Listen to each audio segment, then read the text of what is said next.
असफलता से सफलता तक की कहानी संघर्ष, मेहनत और आत्मविश्वास का प्रतीक होती है।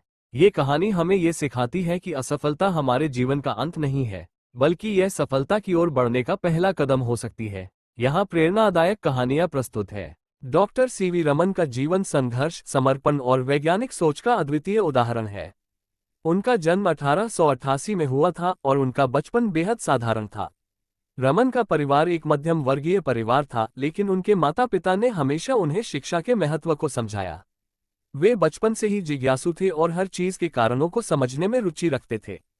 उनके जीवन की यह जिज्ञासा उन्हें भारतीय विज्ञान के सबसे बड़े योगदानकर्ताओं में से एक बनाने वाली थी।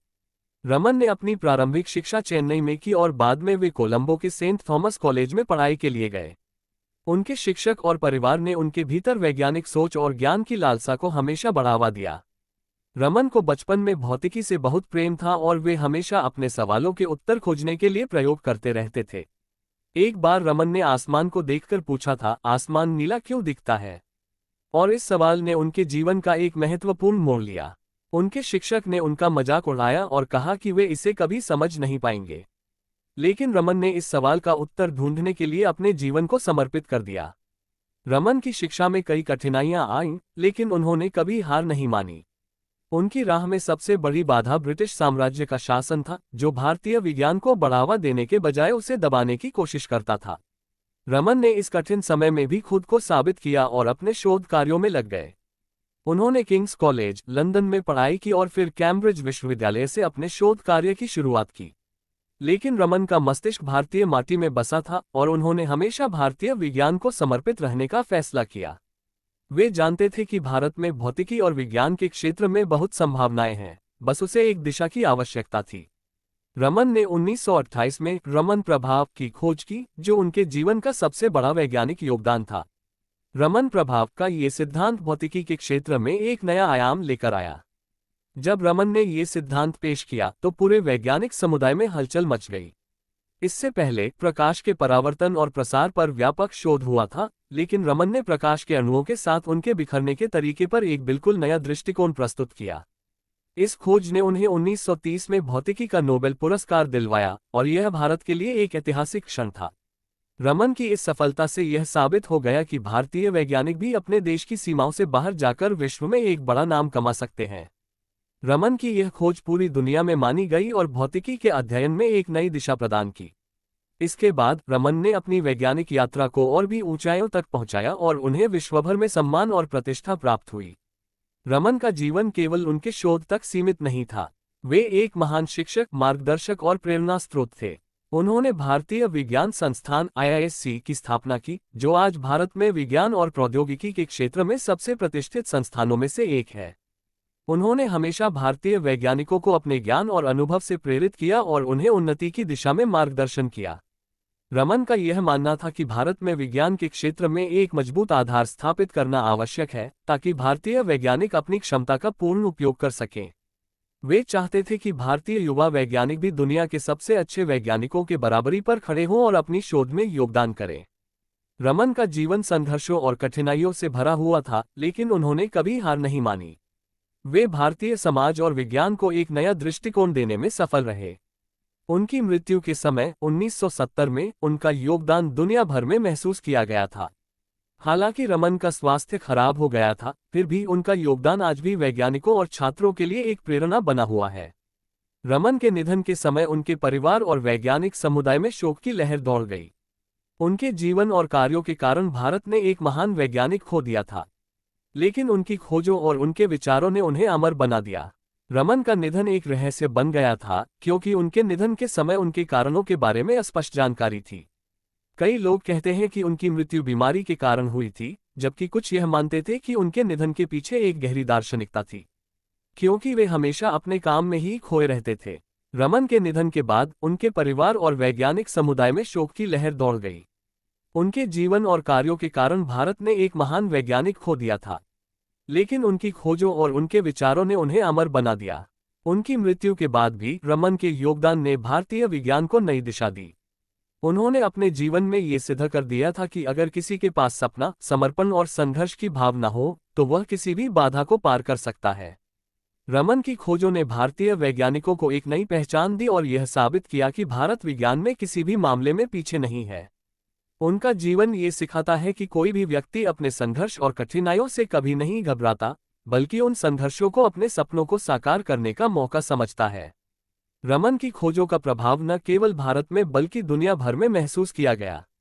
उनकी मृत्यु के बाद उन्हें सम्मान और श्रद्धा से याद किया जाता है और उनकी जीवनगाथा आने वाली पीढ़ियों को प्रेरित करती रहेगी। उनके योगदान और उनके संघर्ष ने ये सिद्ध कर दिया कि यदि एक व्यक्ति पूरी निष्ठा और मेहनत के साथ अपने लक्ष्य की ओर बढ़ता है, तो वह न केवल अपनी मंजिल तक पहुंचता है। एक ऐसे महान वैज्ञानिक थे, जब वे मात्र 2 वर्ष के थे, तब गुरुदेव रविंद्रनाथ ठाकुर ने भविष्यवाणी की थी कि यह बालक बड़ा होकर बहुत यशस्वी बनेगा, और उस बालक ने उनकी भविष्यवाणी अपने कर्मों से सच साबित कर डाली। क्या आप जानते हैं वे कौन थे? वे थे हमारे महान वैज्ञानिक डॉक्टर विक्रम साराभाई। डॉक्टर विक्रम साराभाई का जन्म 12 अगस्त सन 1919 को अहमदाबाद हुआ था। उनका परिवार एक प्रतिष्ठित उद्योगपति परिवार था। पिता का नाम अंबालाल तथा माता का नाम सरला देवी था। विक्रम साराभाई 8 भाई बहन थे। बाल्यकाल से प्रतिभावान विक्रम साराभाई के बचपन का ये प्रसंग उनके सफलता हासिल करने के बुलंद इरादे को दर्शाता है। जब वह 5 साल के थे तो अपने परिवार के साथ शिमला गए। शिमला में उनके पिता श्री अंबालाल के नाम ढेरों चिट्ठियां आती थीं। ये देखकर बालक विक्रम के मन में भी इच्छा हुई कि उनके नाम भी खूब सारे पत्र आए। इसलिए कई लिफाफों पर अपना नाम तथा पता लिखा और डाकघर में डाल दिए। फिर क्या था, उनके नाम पर ढेर चिट्ठियां आने लगीं। पिता ने देखा तो उनके मन में बालक विक्रम के इस काम के पीछे के उद्देश्य को जानने की इच्छा हुई। असलियत मालूम होने पर उन्हें हंसी आई, लेकिन सफलता पाने की इच्छा जानकर अच्छा भी लगा। जब वह 8 साल के थे तो साइकिल पर विभिन्न कलाबाजियां करते और लोगों को अचंभित कर देते। उन्हें साहसिक कारनामे प्रिय थे। गणित तथा भौतिकी के प्रति उनकी गहरी दिलचस्पी थी। उन्होंने मैट्रिक की परीक्षा सन 1934 में पास की। सन 1934 में गुजरात कॉलेज अहमदाबाद से इंटर की पढ़ाई की। सन 1937 में इंग्लैंड चले गए। सन 1940 में कैम्ब्रिज से गणित व भौतिकी में B.Sc. की परीक्षा में सफलता प्राप्त की। तत्पश्चात द्वितीय विश्व युद्ध के शुरू होते ही विक्रम साराभाई भारत लौट आए। भारत में उन्हें सर C.V. रामन तथा डॉक्टर होमी भाभा का सान्निध्य मिला। वहां राष्ट्रीय स्वतंत्रता आंदोलन से बड़े प्रभावित हुए। सन 1942 में वह मृणालिनी स्वामीनाथन के साथ विवाह सूत्र में बंधे। उन्होंने अंतरिक्ष की गहराइयों से आने वाले रहस्यमयी कॉस्मिक किरणों पर अनुसंधान करके कैम्ब्रिज विश्वविद्यालय से सन 1947 में PhD की उपाधि हासिल की। ब्रह्मांड तथा सौरमंडल के कई जटिल प्रश्नों का प्रायोगिक हल निकालने का श्रेय डॉक्टर विक्रम साराभाई को प्राप्त है। यह उन्हीं का सुझाव था कि कॉस्मिक किरणों पर प्रयोग के लिए हिमालय की ऊंची चोटियां सर्वाधिक उपयुक्त व अनुकूल होगी। इसलिए भारत सरकार ने गुलमर्ग में वैज्ञानिक उपकरणों से लैस एक प्रयोगशाला स्थापित की। डॉक्टर विक्रम साराभाई के निजी प्रयासों से सन 1947 में भौतिक अनुसंधान प्रयोगशाला अहमदाबाद में स्थापित हुई, जिससे वह आजन्म संबद्ध रहे। साथ ही उन्होंने देश में वस्त्र उद्योग की तकनीकी समस्याओं के हल निकालने के उद्देश्य से अहमदाबाद में ही टेक्सटाइल इंडस्ट्रीज रिसर्च एसोसिएशन की आधारशिला रखी। भौतिक अनुसंधान प्रयोगशाला डॉक्टर विक्रम साराभाई परमाणु शक्ति, अंतरिक्ष विकिरण, सूर्य, ग्रह, तारा, प्लाज्मा भौतिकी और खगोल पर वह कार्य करते रहे। सन 1961 में वे परमाणु ऊर्जा आयोग के सदस्य बनाए गए। डॉक्टर भाभा की मृत्यु के पश्चात परमाणु ऊर्जा संस्थानों का भार युवा वैज्ञानिक डॉक्टर विक्रम साराभाई के कंधों पर ही आ गया। उन्होंने भारतीय अनुसंधान केंद्र का गठन किया। डॉक्टर विक्रम साराभाई इसके पहले अध्यक्ष बने। यह उनकी अगुवाई एवं अथक परिश्रम का ही परिणाम है कि भारत में दूरसंचार, दूरदर्शन व मौसम विज्ञान के लिए प्रक्षेपित अनेक उपग्रह अंतरिक्ष में सफलतापूर्वक कार्य कर रहे हैं। डॉक्टर विक्रम साराभाई ने अपना संपूर्ण जीवन भारत तथा विज्ञान के समग्र विकास के लिए समर्पित कर दिया। भारत के विकास में उत्कृष्ट योगदान के लिए उन्हें कई राष्ट्रीय और अंतर्राष्ट्रीय सम्मान प्राप्त हुए। सन 1962 में उन्हें डॉक्टर शांति स्वरूप भटनागर पुरस्कार, सन 1966 में पद्म भूषण तथा सन 1972 में मरणोत्तर पद्म विभूषण जैसे अलंकरणों से नवाजा गया। निशस्त्रीकरण से संबंधित कई महत्वपूर्ण अंतर्राष्ट्रीय संस्थाओं में भी भारत के प्रतिनिधि रहे। डॉक्टर विक्रम साराभाई सन 1966 में international council of scientific union के सदस्य रहे। सन 1968 में संयुक्त राष्ट्र संघ में यूनेस्को के विज्ञान विभाग के अध्यक्ष बने। उन्हें इंडियन जियोलॉजिकल यूनियन का प्रमुख बनाया गया। डॉक्टर विक्रम साराभाई सन 1970 में वियना शांति अंतर्राष्ट्रीय अणु मंच के 14वीं परिषद के प्रमुख बने। सन 1971 में संयुक्त राष्ट्र संघ परिषद के उपाध्यक्ष व बाद में विज्ञान विभाग के अध्यक्ष बनाए गए। वो केवल उच्च कोटि के वैज्ञानिक ही नहीं थे, बल्कि व्यस्तताओं के बावजूद कला, शिक्षा व समाज के लिए पर्याप्त समय निकाल लेते थे। उनके ही प्रयासों से अहमदाबाद में लोकविज्ञान केंद्र एवं नेहरू विकास संस्थान की स्थापना हुई। यहाँ वो जन सामान्य की विज्ञान के प्रति रुचि जागृत करने के लिए कार्य करते रहे। वो 21 दिसंबर सन 1971 की काली तारीख थी। डॉक्टर विक्रम साराभाई को त्रिवेंद्रम के लॉन्चिंग स्टेशन तुम्बा में कार्य निरीक्षण के लिए भेजा गया था। वहां वो एक होटल में ठहरे हुए थे।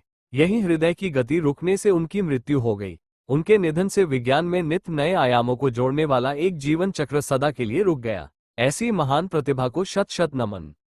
थॉमस अल्वा एडिसन, असफलता से सफलता तक का सफर। थॉमस अल्वा एडिसन का जन्म 11 फरवरी 1847 को अमेरिका के ओहायो राज्य के एक छोटे से कस्बे मिलान में हुआ था। उनका परिवार बहुत संपन्न नहीं था। उनके पिता सैमुअल एडिसन एक साधारण व्यवसायी थे, जबकि उनकी मां नैन्सी एडिसन एक स्कूल शिक्षिका थी। थॉमस बचपन से ही अलग सोच रखने वाले और जिज्ञासु स्वभाव के थे। उनका हर चीज के प्रति गहरा लगाव और सवाल पूछने की आदत उन्हें दूसरों से अलग बनाती थी। शुरुआती शिक्षा और पहली असफलता। एडिसन ने जब स्कूल जाना शुरू किया तो उनके शिक्षक उनके स्वभाव से परेशान रहने लगे। वे हमेशा सवाल पूछते, हर चीज को गहराई से जानना चाहते। शिक्षक ने उनके माता पिता को बुलाकर कहा, आपका बेटा पढ़ाई में कमजोर है, वह कभी कुछ नहीं कर सकता। शिक्षक की इस टिप्पणी ने एडिसन की मां नैन्सी को झकझोर दिया। उन्होंने एडिसन को स्कूल से निकाल लिया और खुद ही उनकी शिक्षा का जिम्मा लिया। मां ने न केवल उन्हें पढ़ाया, बल्कि उन्हें स्वतंत्र रूप से सोचने और खुद प्रयोग करने की छूट दी। बचपन के प्रयोग और कठिनाइयां। एडिसन को विज्ञान और प्रयोगों में खास रुचि थी। बचपन में उन्होंने कई छोटे छोटे प्रयोग शुरू किए। 12 साल की उम्र में उन्होंने रेलगाड़ी में अखबार और मिठाइयां बेचने का काम शुरू किया।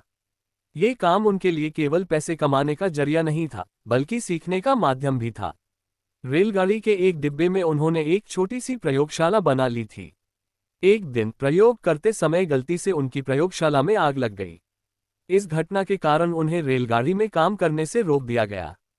यह उनके जीवन का पहला बड़ा झटका था, लेकिन एडिसन ने इस घटना से सीख ली और अपनी जिज्ञासा को मरने नहीं दिया। युवावस्था में संघर्ष और नया रास्ता। किशोरावस्था में एडिसन ने टेलीग्राफ ऑपरेटर के रूप में काम करना शुरू किया। इस काम ने उनके जीवन को नई दिशा दी। उन्होंने टेलीग्राफ मशीनों के बारे में गहराई से सीखा और उन्हें सुधारने के लिए नए नए विचारों पर काम किया। जल्द ही उन्होंने एक बेहतर टेलीग्राफ मशीन का आविष्कार किया, जिसने उन्हें पहली बार पहचान दिलाई। बिजली का बल्ब, एक लंबा संघर्ष। एडिसन का सबसे बड़ा सपना था बिजली का बल्ब बनाना। उस समय लोग तेल के दियों और मोमबत्तियों का उपयोग करते थे, जो न तो सुरक्षित थे और न ही प्रभावी। उन्होंने इस समस्या को हल करने के लिए खुद को समर्पित कर दिया। बल्ब बनाने के लिए एडिसन ने 10,000 से अधिक प्रयोग किए। हर बार उन्हें असफलता मिली।